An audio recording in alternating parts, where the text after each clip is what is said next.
രഞ്ജിത്ത്, ഈ രംഗത്ത് സജീവമായി പ്രവർത്തിക്കുന്ന ഒരു യുവാവാണ് നമ്മളോട് ഈ വെളിപ്പെടുത്തലുകൾ നടത്തിയിരിക്കുന്നത്. അദ്ദേഹം ഈ ഏജന്റിന്റെ പേര് പറയാൻ മടിക്കുന്നത് സ്വാഭാവികമായും അദ്ദേഹം ഈ പേരുകൾ ഉൾപ്പെടെ പറഞ്ഞു കഴിഞ്ഞാൽ ഇദ്ദേഹത്തെ തിരിച്ചറിയാൻ വളരെയധികം എളുപ്പമാണ്. അതുകൊണ്ട് തന്നെ ഇദ്ദേഹത്തിന്റെ ജീവന് അടക്കം ആപത്തുണ്ട്. ഭീഷണി സ്വരങ്ങളിലൂടെ പല തവണയും ഇവർ ഭീഷണിപ്പെടുത്തിയിട്ടുണ്ടായിരുന്നു എന്നുള്ള ഒരു വെളിപ്പെടുത്തൽ കൂടി ഈ ഒരു യുവാവ് നടത്തുന്നതാണ്. അതുകൊണ്ട് തന്നെയാണ് ഈ ഏജന്റുമാരുടെ പേര് വിവരങ്ങൾ നമുക്ക് ക്യാമറയ്ക്ക് മുന്നിൽ അദ്ദേഹം പറയാറുന്നത്. പക്ഷേ പേഴ്സണലായി അദ്ദേഹം ഇതിന്റെ വിവരങ്ങൾ നൽകുകയും ചെയ്തിട്ടുണ്ട്. അതിലേക്ക് അത് അന്വേഷണ ഉദ്യോഗസ്ഥരുടെ കയ്യിലേക്ക് കൈമാറാനും ഒപ്പം തന്നെ ഇതുമായി ബന്ധപ്പെട്ടുള്ള കൃത്യമായ വിവരങ്ങൾ നൽകാൻ തയ്യാറാണ് എന്നും ആ യുവാവ് വ്യക്തമാക്കുകയും ചെയ്യുന്നു. അതിലാണ് ഏറ്റവും പ്രധാനപ്പെട്ട ഒരു സുപ്രധാനമായിട്ടുള്ള ഒരു പോയിന്റ് അദ്ദേഹം വ്യക്തമാക്കിയത്. അതായത് ഈ വിദേശത്ത് നിന്ന് തിരികെ നാട്ടിലേക്ക് വരുന്ന മോഡലുകളും ഒപ്പം തന്നെ ആ ഒരു ക്രൂവിനൊപ്പം ഉണ്ടാകുന്ന ആളുകൾക്ക് ഉൾപ്പെടെ ഈ ഒരു പല ലഗേജുകളും കൈമാറും. അതിൽ ഗോൾഡ് കടത്താനുള്ള ഒരു ശ്രമമാണ് നടത്തുന്നത്, അല്ലെങ്കിൽ അത്തരത്തിൽ പല കാലാകാലങ്ങളായി ഇത്തരത്തിൽ ഗോൾഡുകൾ കടത്തുന്നുണ്ട് തുടങ്ങിയ ഒരു പരാമർശമാണ് അദ്ദേഹത്തിന്റെ ഭാഗത്തുനിന്നും ഉണ്ടാകുന്നത്. പക്ഷേ അതിലാണ് ഏറ്റവും പ്രധാനപ്പെട്ട ഒരു ചോദ്യം ഉയരുന്നത്. കാരണം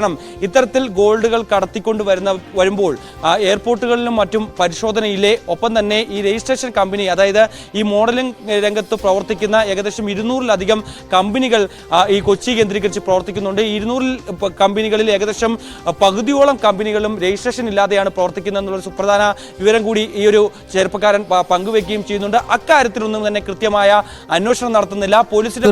അത് എനിക്ക് തോന്നുന്നു അത് വളരെ ഗൗരവതരമായ ഒരു കാര്യമാണ്. കാരണം നിരവധി കമ്പനികൾ ഇവിടെ പ്രവർത്തിക്കുന്നു മോഡലിംഗ് രംഗവുമായി ബന്ധപ്പെട്ട എന്നുള്ളത്. മിഥുൻ തുടരുക. ടോം കുര്യാക്കോസ് ഉണ്ട് കൊച്ചിയിൽ. ടോം, മിഥുൻ പറയുന്നതനുസരിച്ച്, ഈ ചെറുപ്പക്കാരൻ മിഥുനോട് പറഞ്ഞ കാര്യം അനുസരിച്ച്, ഈ മോഡലായ ആൾ പറഞ്ഞ കാര്യം അനുസരിച്ച് 200-ലധികം കമ്പനികൾ കൊച്ചി കേന്ദ്രീകരിച്ച് തന്നെ പ്രവർത്തിക്കുന്നു. നമുക്ക് സംസ്ഥാനത്ത് എനിക്ക് തോന്നുന്നതിനൊക്കെ കൃത്യമായ നിയമാവലികളുണ്ട്. രജിസ്ട്രേഷൻ വേണം, മറ്റ് പരിശോധനകൾ ഉണ്ടാകും, ഇവരുമായി ബന്ധപ്പെട്ട ബൈലോസ് അടക്കമുള്ള കാര്യങ്ങളിലൊക്കെ എങ്ങനെയാണ് ഇവരുടെ പ്രവർത്തനമെന്ന കാര്യമൊക്കെ നിരീക്ഷിക്കേണ്ടി വരും.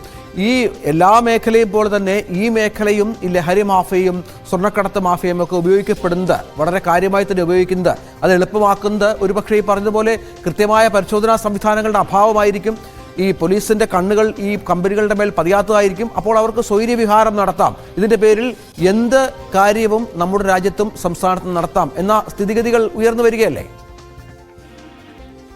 തീർച്ചയായും രഞ്ജിത്ത്, കഴിഞ്ഞ ദിവസം കൊച്ചിയില് മോഡലായിട്ടുള്ള ഒരു അൽക്കാബോണി ലഹരിയുമായി പിടിയിലായതിന് പിന്നാലെയാണ് ഈ മോഡലിംഗിന്റെ മറവിൽ വലിയ രീതിയിൽ ലഹരി ഇടപാടുകൾ നടക്കുന്നുണ്ട് എന്ന കാര്യം സമൂഹത്തിന്, നമ്മുടെ പോലീസിനും എക്സൈസിനും അടക്കം ബോധ്യമായത്.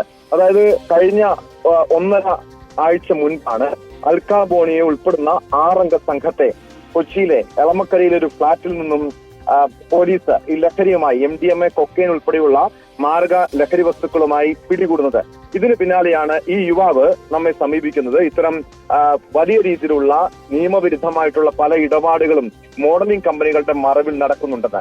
ഒരു ഏറ്റവും പ്രധാനപ്പെട്ട, ഏറെ ഗൗരവമുള്ള വിഷയം, നേരത്തെ മിഥുൻ സൂചിപ്പിച്ചതുപോലെ ഈ ലഹരി ഇടപാടുകൾ, മറ്റൊന്ന് ഈ സെക്സ് റാക്കറ്റ്, പിന്നെ സ്വർണ്ണക്കടത്ത്, അങ്ങനെ നിയമവിരുദ്ധമായിട്ടുള്ള ഒട്ടേറെ ഇടപാടുകൾ ഈ മോഡലിംഗിന്റെ മറവിൽ നടക്കുന്നുണ്ട് എന്നത് വസ്തുതയാണ്. നമുക്കറിയാം, ഏതാനും ഒരു വർഷം മുൻപ് കൊച്ചിയില് ഈ 2 മോഡലുകൾ മരണപ്പെട്ട സംഭവം നമ്മൾ ഓർക്കുന്നുണ്ട്. ഇത് ഒരു മോഡലിംഗ് പാർട്ടി, ഒരു DJ പാർട്ടിക്ക് ശേഷം യാത്ര പോയപ്പോഴാണ്, അവർ തിരികെ മടങ്ങിയപ്പോഴാണ് 2 മോഡലുകൾ വാഹനാപകടത്തിൽ മരിക്കുന്നത്. ഇതൊക്കെ നോക്കി കൂട്ടി വായിക്കുമ്പോൾ ഇത് മുൻപേ, അതായത് വർഷങ്ങൾക്ക് മുൻപ് തന്നെ ഈ മോഡലിംഗിന്റെ മറവിൽ ഈ രീതിയിലുള്ള പല DJ പാർട്ടികൾ, ലഹരി ഇടപാടുകളൊക്കെ നടക്കുന്നുണ്ട് എന്ന കാര്യം ബോധ്യമായതാണ്. പക്ഷേ നമ്മുടെ പോലീസിന്റെ ഒന്നും കൃത്യമായ നിരീക്ഷണം ഇവർക്ക് മേലില്ല എന്നതാണ് എടുത്തു പറയേണ്ട കാര്യം. അതിൽ നേരത്തെ തന്നെ ഈ യുവാവ് നമ്മളോട് വെളിപ്പെടുത്തിയപ്പോൾ കൃത്യമായ കാര്യങ്ങൾ സൂചിപ്പിച്ചു. കൊച്ചിയിൽ 200-ലധികം മോഡലിംഗ് കമ്പനികളുണ്ട്. ഇതിൽ കൂടുതൽ കമ്പനികൾക്കും രജിസ്ട്രേഷൻ ഇല്ല, കൃത്യമായ നിരീക്ഷണമില്ല. കാരണം യാതൊരു മാനദണ്ഡവും ഇല്ലാതെയാണ് ഈ മോഡലിംഗ് കമ്പനികൾ നമ്മുടെ സംസ്ഥാനത്ത് പ്രവർത്തിക്കുന്നത്. അതിലേറ്റവും ഗൗരവമുള്ള വിഷയം, അൽക്കാബോണിയെ ചോദ്യം ചെയ്തപ്പോൾ, ഈ ലഹരി കേസുമായി ബന്ധപ്പെട്ട് ചോദ്യം ചെയ്തപ്പോഴാണ് ബംഗളൂരു, കൊച്ചി കേന്ദ്രീകരിച്ചുള്ള മോഡലിംഗ് കമ്പനികൾ ഈ വലിയ രീതിയിൽ ഇതിന്റെ മറവിൽ ലഹരി ഇടപാടുകൾ നടത്തുന്നുണ്ടെന്ന്. ഈ മോഡലിംഗില് ഈ ഫാഷൻ ഷോയിലൊക്കെ പങ്കെടുക്കുന്ന യുവാക്കൾക്കും ഇവർ ലഹരി നൽകുന്നുണ്ട്. പ്രത്യേകിച്ചും ഈ റാമ്പിൽ ഇവർ കയറുന്നതിന് മുൻപ് ലഹരി നൽകുന്നുണ്ട്. അവരുടെ പെർഫോമൻസ് വർദ്ധിപ്പിക്കാനെന്ന രീതിയിലൊക്കെയാണ് ഇത് കൊടുക്കുന്നത്. പക്ഷെ പിന്നീട് അവരെ ഇതിന്റെ ഒരു അടിമകളാക്കുന്നു. ഇതിൽ നിന്ന് അവർക്ക് മോചിതരാകാൻ കഴിയാത്ത രീതിയിൽ മാറ്റുന്നു. ഈ അൽക്കാബോണി ഈ ലഹരി ഇവിടെ എത്തിക്കുന്ന, മറ്റു സംസ്ഥാനങ്ങളിൽ നിന്ന് എത്തിക്കുന്ന ഒരു പ്രധാനപ്പെട്ട ഒരു യുവതിയായിരുന്നു. അങ്ങനെ യുവതികളുടെ മറവ്, യുവതികളാണ് ഈ മറ്റ് അയൽ സംസ്ഥാനങ്ങൾ തമിഴ്നാട്ടിൽ നിന്നും കർണാടകയിൽ നിന്നും ഈ മോഡലിംഗ് ഷോകൾക്ക് ഫാഷൻ ഷോകൾക്ക് പങ്കെടുക്കാൻ പോകുമ്പോൾ ലഹരി കൊണ്ടുവരുന്നത്. ലഹരിയായി സ്ത്രീകളാകുമ്പോൾ പെൺകുട്ടികളാകുമ്പോൾ അവർ കാര്യമായി പരിശോധിക്കാറില്ല. ഒറ്റപ്പെട്ട സംഭവങ്ങളിൽ മാത്രമാണ് പിടിയിലാകാറുള്ളത്. ഇവർ ഫാഷൻ ഷോയ്ക്ക് വേണ്ടി പോകുന്നതാണെന്ന് പറയുന്നു. അതുകൊണ്ട് തന്നെ ഇവർ പരിശോധിക്കാറില്ല. ചിലപ്പോൾ നമുക്കറിയാം ഈ സമീപകാലത്ത് കേരളത്തിൽ ഏതൊക്കെ ലഹരി സംഘങ്ങൾ പിടിക്കപ്പെട്ടിട്ടുണ്ടോ അവരുടെ കൂട്ടത്തിൽ ഒരു യുവതി കാണും, അല്ലെങ്കിൽ ഒരു പെൺകുട്ടി കാണും, ഒരു വിദ്യാർത്ഥിനി കാണും. ഇത് കാരണം ഈ പെൺകുട്ടികളുടെ ഉപയോഗിച്ചുകൊണ്ടാണ് പല ലഹരി സംഘങ്ങളും ലഹരി മാഫിയകളും ഈ ലഹരി ഇടപാടുകൾ അതിന്റെ കച്ചവടവും ലഹരി കടത്തുമെല്ലാം നടത്തിക്കൊണ്ടിരിക്കുന്നത്. അതിൽ ഏറ്റവും പ്രധാനപ്പെട്ട ഏറെ ഗൗരവമുള്ള ഒരു വെളിപ്പെടുത്തലാണ് തീർച്ചയായും